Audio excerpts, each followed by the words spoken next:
বিভিন্ন হুজুররা বলে জাকাত ঐক্যের প্রতীক, আপনার মতামত কি? হ্যাঁ, জাকাত ঐক্যের প্রতীক। আসলে যদি আমরা এটা বুঝি কেমন ঐক্য, যেমন ধনী বর্তমান সময়ে যে এই যে পুঁজিবাদী ব্যবস্থা, সমাজ ব্যবস্থা আমাদেরকে তো মানে যারা ধনী তাদেরকে এক শ্রেণীতে দাঁড় করিয়েছে, আর যারা গরিব তাদেরকে আরেক শ্রেণীতে দাঁড় করিয়েছে। এটা হলো মূলত হিন্দুরা আসলে মূলত সনাতন ধর্মের কিছু লোক স্বার্থান্বেষী, তারা এই ধর্মটাকে, ধর্মের মানুষগুলোকে চারটা ভাগে ভাগ করে: ব্রাহ্মণ, বৈশ্য, ক্ষত্রিয় এবং শূদ্র।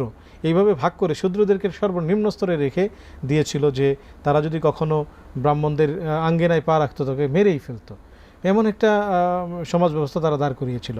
তো ইসলাম তার মানুষের মধ্যে এই ভেদাভেদটাকে তুলে দিয়েছে, এবং একজন ধনী সে যখন তার সম্পদটাকে গরিবের মধ্যে দিচ্ছে, তো গরিব এর সাথে তার সম্পর্কের মূলত বিল্ড আপ হচ্ছে, এবং গরিবের অন্তরের মধ্যে তার একটা প্রশংসা, তার একটা সম্মান বোধ জাগ্রত হচ্ছে, এবং তাদের যে একটা দূরত্বটা কমে আসছে। এভাবে মূলত ঐক্য প্রতিষ্ঠিত হচ্ছে। মানে নিম্ন শ্রেণী, মানে মধ্যবিত্ত, উচ্চ মধ্যবিত্ত এবং নিম্ন শ্রেণী সবার মধ্যে একটা মানে কানেক্টিভিটি তৈরি হচ্ছে, সম্পর্কের তৈরি হচ্ছে। এভাবেই মূলত যারা বলছেন যে ঐক্যের প্রতীক, হ্যাঁ তারা ঠিকই বলছেন যে আসলেই মূলত জাকাত ঐক্যের প্রতীক। জাযাকুমুল্লাহ।